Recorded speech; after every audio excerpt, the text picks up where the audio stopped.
Hi everybody, I'm Adam B. I'm in for Andy tonight on Outlet Unplugged. This is Outlet Unplugged presents 10 questions. Tonight we have Elliot Keys, also known as Luci Elliot. Yes. And Andy would say it would be nice to finally meet you, but we've actually met before. Yes, We have. Yep. A while back, I've actually had you on one of my shows, which is great. It's great to be able to do this again with you. So why don't we just get right into questions? How's that? Sounds good. All right. So I guess the first thing I want to ask you is, we've all listened to Recovery of a Cynic, great EP. I hear a lot of Morrissey in it, if you ask me. I'm just saying. Thank you. Which is I'm big. Yeah. We all thought it sounded great. So, but it's more sort of your earlier material. Yeah, it's my earlier material. I've revamped some of my earlier material. I play everything a little different now, but yeah, everything that was recorded on that was from about a year ago or so. Yeah, so in a year, it's funny how things happen. And yeah, I've definitely evolved as a musician and an artist. Let's see here. You have to be patient with me. Andy has a lot of questions here he wanted to answer. He would like answered, so like I said, I'm filling in here. So, what would you say has definitely changed the most from your sound then to now?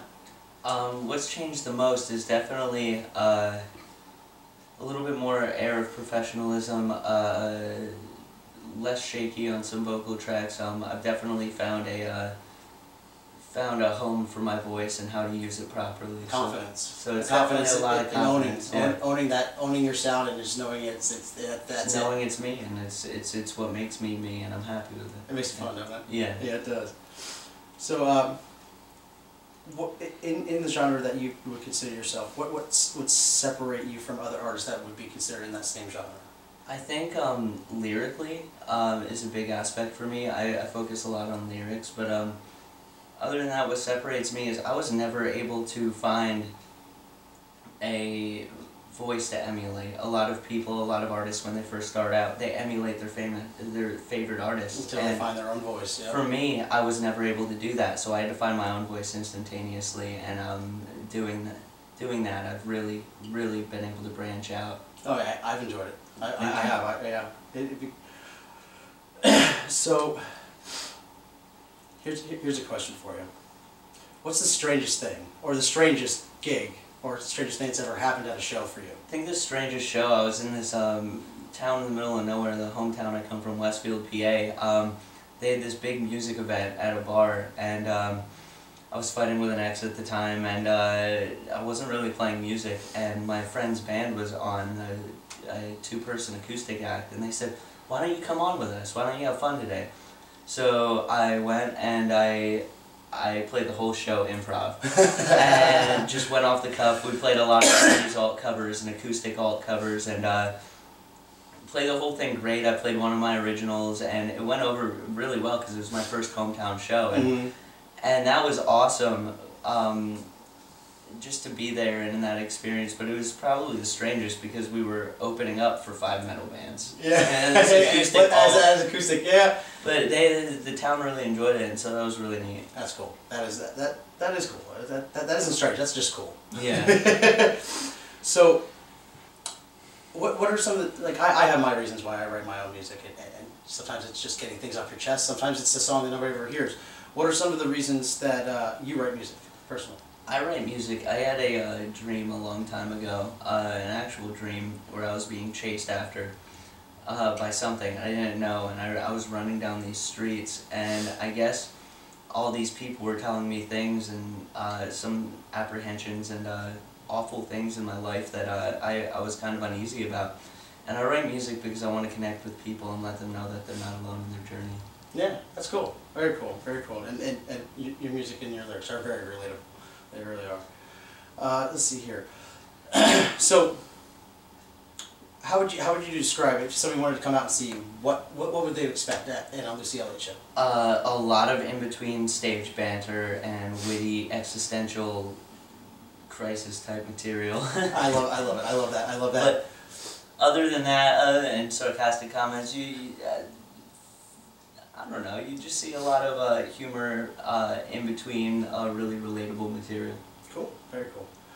So, the thing I like most about your demo, Recovery of Cynic, is the lyric content. It's like you said, we were talking, there's a message there.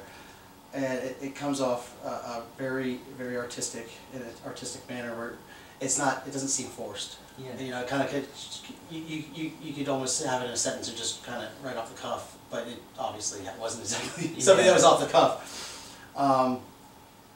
So when you're writing music, what are you usually focusing on? Do you focus per song? Or are you focusing, you know, in a grand scheme? Usually if something bugs me, I try to phrase everything conversational, and it doesn't always come off conversational, but as conversational as I can get to make it relatable, that's great. And so on top of being conversational, I really just try and write off the cuff, whether it's here or there, something hits me automatically. I really just try to, I don't try to have subject matter, I kind of try to have awareness of what's going on. Do you write, like I love writing live, where I just sit there with my guitar and I almost record it just to see what comes out instead of just being pen and paper? A lot of my stuff's live. A few of my things I've had guitar riffs for years and I've got extra lyrics. Spinning in your head, put them together, but the best ones are always just right live. Mm-hmm. Yep, I mean, when it comes out natural, that's when it's best. When you try to get real smart and cheeky on with a piece of paper, it always just ruins it. Yeah, I gotcha. All right, so do you have any upcoming projects, events, demos, promotional stuff that's going on? I mean, well, I'm working on a project with my friend. He goes by 1999 Augustus, and my friend Jordan, who goes by Saeed. And we're working on this project, kind of a conglomerate of all our music, and I didn't choose a name, but it's Kill and Eat Your Pets, and so that's kind of interesting to grab your attention. Very cheeky, so yes. I'm working on that. I'm also working on my own, a second EP. I'm about to release a single within the next week or so of my one song, Eggplant Parmesan, which was supposed to be a joke song, but it just ran forward from there. So those are the ones that stick in people's heads, and the next thing you know is the next show you go and play, that's the one everybody's singing along to. Yep. So I'm releasing that single, and I plan on getting a whole album released within the next 2 months. Cool, very cool. All right, well then it leads into this. Are you going to stay solo? Are you going to have a full band, or is it going to be an acoustic? Or are you going to go electric? Are you going to go Bob Dylan? Are you going to go acoustic right to electric? What's going to happen? I'd like to have a full band eventually. It's just a matter of having the right members, which I found most of them, but it's just getting the right message and the right vibe out of it. So for right now, I'm sticking with mainly acoustic, but I do have my thoughts on being full band eventually. Cool. And in a full band, would it be something that would be you? It's your music, it's your stuff, and they're your backing band, or would it be more of a conglomerate where when you come to full band, everybody kind of gets a little bit of it? I think I'd like everyone to help, but I would definitely like to be the front man in that situation. Have the message. You be the controller of the message. I want to be in control of the message, but anything to add to the sound is just really, it's great, and people experience things that I don't. Yep. So I would really like to add that all into one big message. Yep. You never know what other people are going to hear, and like you said, you find the right people. When you find those right people, and that whole thing just kind of meshes right together. And you hear it, and you're like, boom, got it. So we hinted on it a little bit, but you're with live writing, as I call it, where you just kind of sit there and just play and get the song. Your personal writing process, and what is that like for you? A personal writing process is a lot of just going about day-to-day life. Most of my lyrics are written on the cuff, whether I'm working or I'm anywhere else. Listen to the radio, saying your own lyrics to somebody else's music. I've never done that, but my writing process is a lot of sitting and just reflecting on situations and figuring out what what have I learned that somebody else can learn from? And so so a lot of my writing is both written where I pick up a guitar and I write collectively, but also just have day-to-day events that I kind of speculate on and bring it all into one message after another. That's cool. Very cool. It's almost like your brain works out everything in your head musically. Exactly. I try. You try to at least, right? Brains don't always cooperate. All right. So I got one more question. This would be number 10 question. What would you like your audience to take away from your music? And I touched on this, but I just want to let people know that they're here for a reason and that we're not alone. We all go through a bunch of crap and we're all fighting, but it's about finding the message at the end of the day and finding the reason why we're figuring it out. And so I really just want people to take away the fact that whether they're in a hopeless place or they're in a great place, they can reflect and kind of find a happier way to live. That's deep. No, but I get you. I really get it. Well, thank you very much for doing this. Thank you, Andy, for allowing me to fill in for you. This has been Outlet Unplugged presents 10 questions with Mr. Luci Elliot.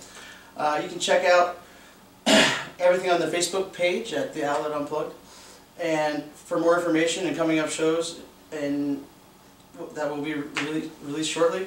And I think you're going to record a song for us, aren't you? Yep. All right. Well, you can find that. You can also find that out on the Facebook page as well. And just stay tuned. I've been Adam B. Thanks for listening.